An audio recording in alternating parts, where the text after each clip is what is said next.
আসসালামু আলাইকুম। আমি আজকে আপনাদের সামনে একটা খুবই গুরুত্বপূর্ণ বিষয় নিয়ে আলোচনা করব। সেটা হলো কনক্রিটের হানিকম। এবং কনক্রিটের হানিকম কি জিনিস, কনক্রিট হানিকম কেন হয়, কনক্রিটের হানিকম কত প্রকারের হয়, এবং কনক্রিটের হানিকম হলে বিল্ডিংয়ের কী ধরনের ক্ষতি হয়, এবং হানিকম হয়ে গেলে সেটাকে আমরা কীভাবে এটাকে রিডিউস করব অথবা প্রিভেন্ট করব, এই বিষয়টা নিয়ে আমি আজকে টোটাল ডিসকাস করব। চলে আমরা আলোচনায় যাই। প্রথমে আসি যে আসলে হানিকম কি জিনিস। হানিকম বেসিক্যালি হলো যে একটা কনক্রিট ঢালাই করার পরে কনক্রিটের সারফেসে বা কনক্রিটের ভিতরে এক ধরনের বয়েড বা ছিদ্র বা গ্যাপ থেকে যায়, সেটাই বেসিক্যালি হলো হানিকম। এখন এই হানিকমটা হওয়ার পিছনে বিভিন্ন রিজন আছে এবং এই রিজনগুলোর আমি একটা একটা করে আলোচনা করতেছি, আপনারা মনোযোগ দিয়ে শুনুন। প্রথম হলো যে কনক্রিট মিক্স ডিজাইন। আপনি যে কনক্রিট ঢালাই করতে চাচ্ছেন, যে কনক্রিট যদি মিক্স ডিজাইন যদি প্রপারলি করা না হয়, অর্থাৎ ওই কনক্রিটের যে ফাইন এগ্রিগেট, কোর্স এগ্রিগেটের রেশিও, ওয়াটার সিমেন্টের রেশিও যদি এবং সিমেন্টের রেশিও যদি প্রপারলি না হয়, তাহলে কিন্তু ওই কনক্রিটে হানিকম থেকে যাওয়ার সম্ভাবনা থাকে। সো এই মিক্স ডিজাইনটা কিন্তু অনেক বড় একটা ফ্যাক্টর। এখন সেকেন্ড যে বিষয়টা সেটা হলো এগ্রিগেট গ্রেডিং। এখন আপনি যে কনক্রিট ঢালাই করবেন, ওই কনক্রিটে যে স্টোন থাকে বা যে ফিক্সিপস থাকে, সেটা যদি প্রপার গ্রেডেশন না থাকে, অর্থাৎ অর্থাৎ সাইজের যে এটা গ্রেডেশন, এই গ্রেডেশনটা যদি না থাকে, তাহলে ওই কনক্রিট দিয়ে আপনি ঢালাই দেওয়ার পরে তাহলে কিন্তু আপনার কনক্রিটের মধ্যে হানিকম থেকে যাওয়ার সম্ভাবনা থাকে।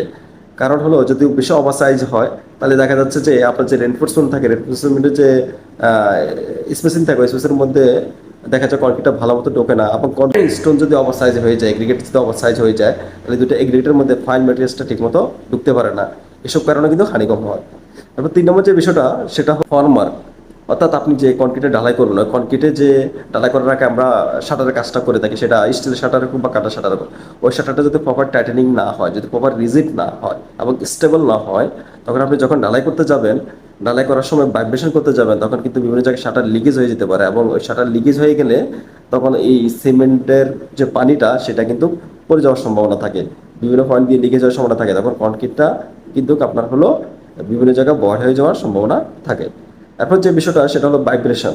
আমরা যখন একটা কনক্রিট করি, তখন কনক্রিটের যদি প্রপার ভাইব্রেশন কম্প্যাকশন করা না হয়, অর্থাৎ এই কনক্রিট আমরা যখন ওভার ভাইব্রেশন করে ফেলি, অনেক সময় অংশ কম ভাইব্রেশন করি, সো প্রপার ভাইব্রেশনটা না হলে কিন্তু কনক্রিটের যে এগ্রিগেট থাকে, এগ্রিগেটের মধ্যে গ্যাপ থেকে যায় এবং বিভিন্ন জায়গায় রেইনফোর্সমেন্টের যে স্পেসিং আছে, স্পেস সব জায়গায় কনক্রিট পৌঁছাতে পারে না। তখন কিন্তু আপনার হলো বিভিন্ন ধরনের পোরাস থেকে যাওয়ার সম্ভাবনা থাকে। এরপর যে বিষয়টা আসে সেটা হলো যে স্টিপ কনক্রিট, অর্থাৎ একটা কনক্রিট মিক্সিং করার পরে একটা সময় থাকে যে ওই সময়ের মধ্যে যেটাকে ঢালাই করা না হয়, তা কনক্রিট স্টিপ হয়ে যায়। তখন কনক্রিটটা যদি আমি ঢালাই করি, ওই কনক্রিটটা কিন্তু মধ্যে বিভিন্ন বয়েড থেকে যাওয়ার সম্ভাবনা থাকে এবং বিভিন্ন ধরনের ছিদ্র থেকে যাওয়ার সম্ভাবনা বা গ্যাপ থেকে যাওয়ার সম্ভাবনা থাকে। সো কনক্রিটটা মিক্সিং করে প্রপার টাইমে এটাকে প্লেস করাটা কিন্তু অনেক বেশি ইম্পর্টেন্ট। তারপরে যে বিষয়টা আসবো সেটা হলো যে সুপারভিশন। আপনি যখন একটা কনক্রিট ঢালাইয়ের কাজ করবেন, তখন ওখানে যদি ভালো মিস্ত্রি দিয়ে ঢালাই কাজটা করা না হয়, যদি ভালো সুপারভিশন না থাকে, ভালো ইঞ্জিনিয়ার না থাকে, তখন দেখা যাচ্ছে ওইখানে যে ওয়ার্কম্যানশিপটা খুবই খারাপ হয়। আর ওই সব কনক্রিটে কিন্তু আপনার হলো বিভিন্ন ধরনের হানিকম থেকে যাওয়ার সম্ভাবনা থাকে। এখন লাস্ট যে বিষয়টা নিয়ে আমি আলোচনা করব সেটা হলো ওভার এনফোর্সমেন্ট।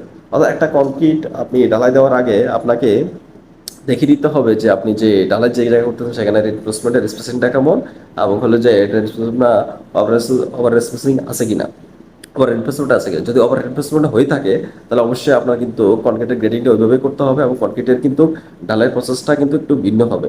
সো এই ওভার রেনফোর্সমেন্টটাও কিন্তু অনেক সময় আমাদের কনক্রিটের মধ্যে হানিকম হয়ে যাওয়ার জন্য অনেক অংশে দায়ী হয়ে থাকে। এই টোটালি এই অনেকগুলো বিষয় আছে, এই বিষয়গুলোই কিন্তু আসলে আমাদের এই কনক্রিটের মধ্যে হানিকম হয়ে যাওয়ার জন্য দায়ী থাকে।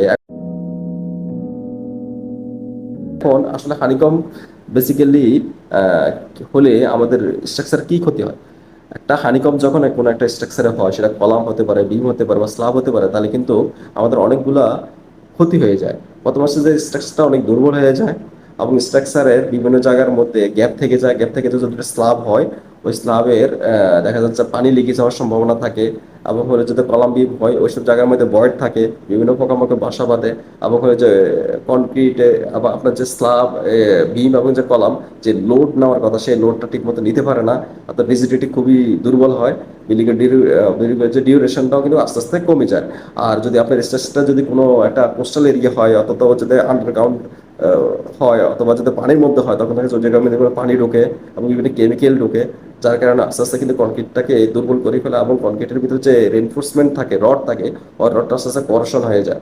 এবং করশন হয়ে যাওয়ার পরে এই কনক্রিটটা আস্তে আস্তে আপনার সরি স্টিলটা, রডটা আস্তে আস্তে কনক্রিট থেকে আলগা হয়ে যায় এবং টোটালি আপনার হলো স্ট্রাকচারটা অনেক উইক হয়ে যায়। সো এই হানিকম কিন্তু আপনার এই স্ট্রাকচারের কিন্তু অনেকগুলো ক্ষতিকর কারণ হয়ে থাকে। এখন এই হানিকম মূলত তিন ধরনের হয়। সেটা হলো small size honeycomb, medium size honeycomb এবং হলো large size honeycomb. Small size honeycomb কোনটা? স্মল সাইজ হানিকম যখন আপনার ভয়েডটা যখন হলো 25 মিলি থেকে 25 মিলির নিচে হয়, তখন এটাকে আমরা স্মল সাইজ হানিকম বলি। আর যদি আপনার হলো হানিকম ভয়েড সাইজটা 25 থেকে 100 মধ্যে থাকে, তাহলে মিডিয়াম সাইজ হানিকম বলে। আর যদি ওভার 100 হয়, অর্থাৎ 100 মিলিমিটারের উপর হয়ে থাকে হানিকম্বের সাইজটা, তখন এটাকে আমরা লার্জ হানিকম বলবো। এখন এই আপনার হানিকমটাকে আমরা আসলে কিভাবে প্রিভেন্ট করবো বা কিভাবে আমরা ফিল আপ করবো?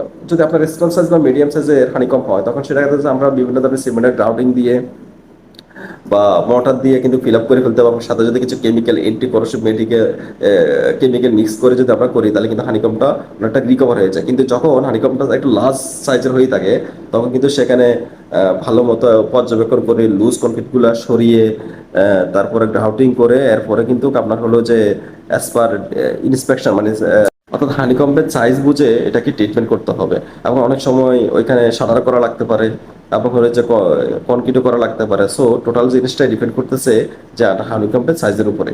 সো আজকে এতটুকুই আলোচনা করলাম। দেখা হবে নেক্সট কোনো এপিসোডে। খোদা হাফেজ।